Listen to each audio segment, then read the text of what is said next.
জানেন পুজোর সময় ঠাকুরের মূর্তি থেকে ফুল পড়ে যাওয়া শুভ নাকি অশুভ? পুজোর সময় প্রদীপ নিভে যায় মাঝে মধ্যে, অথবা প্রদীপের বুক জ্বলে যায়। অনেকের সাথে হয়তো এমন ঘটনাগুলি ঘটেছে।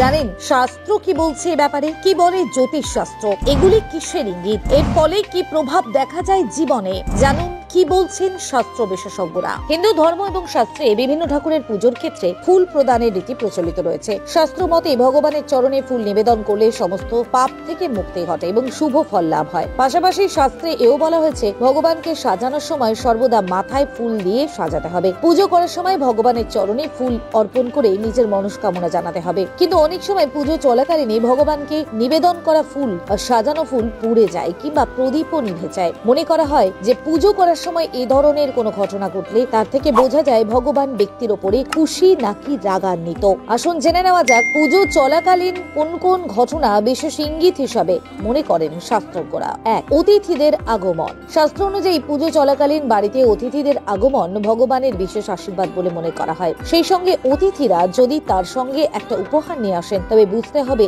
আপনার মনস্কামনা অবশ্যই পূরণ হবে। এই অবস্থায় কখনোই সেই অতিথিকে তাড়িয়ে দেবেন না, বরং তাকে যত্ন সহকারে ঘরে নিয়ে আসুন। যদি কোনো চেনা পরিচিত মানুষ না এসে অচেনা ভিক্ষুক আসে তাহলেও কিন্তু তাকে যথাসম্ভব সাহায্য করার চেষ্টা করবেন। 2. ধূপকাঠির সুগন্ধ। পুজো শুরু করার ঠিক আগেই যদি ধূপকাঠি জ্বালানো হয় এবং সেই কাঠি থেকে সুগন্ধ আসতে শুরু করে তাহলে এটিও একটা বিশেষ ইঙ্গিত বহন করে। এরকম হলে বুঝতে হবে ভগবান আপনার উপর খুশি। এছাড়াও পুজো চলাকালীন এই ধূপকাঠির ধোঁয়া যদি সরাসরি ভগবানের দিকে চলে যায় তাহলেও বুঝতে হবে আপনার জীবনে খুব তাড়াতাড়ি ভগবানের আশীর্বাদ বর্ষিত হতে চলেছে। 3. ফুল ঝরে পড়া। অনেক ক্ষেত্রে বাড়িতে অথবা মন্দিরে দেখা যায় পুজো চলাকালীন প্রতিমার কাছ থেকে ফুল ঝরে পড়ছে। এটির অর্থ আপনার উপাসনা সফল হয়েছে এবং খুব শীঘ্রই আপনি শুভ ফল লাভ করতে চলেছেন। এমনকি এভাবে ফুল পড়ে যাওয়াকে বাড়িতে সুখ এবং সমৃদ্ধির আগমনের লক্ষণ হিসেবে ধরা হয়। তাই কখনো এমন হলে সেই পড়ে যাওয়া ফুলটি কোনো লাল কাপড়ে বেঁধে বাড়ির নিরাপদ স্থানে রেখে দিন। 4. প্রজ্বলিত প্রদীপের শিখা। সন্ধ্যায় প্রদীপ জ্বালানোর সময় যদি হঠাৎ করে সে প্রদীপের শিখা দ্রুত প্রজ্বলিত হতে শুরু করে তাহলে বুঝে নেবেন আপনার আরাধনা ঈশ্বরের কাছে পৌঁছে গিয়েছে। দ্রুত আপনার জীবনের সমস্ত সমস্যা দূর হতে চলেছে। ঠিক একইভাবে পুজোর সময় প্রদীপ নিভে যাওয়াকেও অত্যন্ত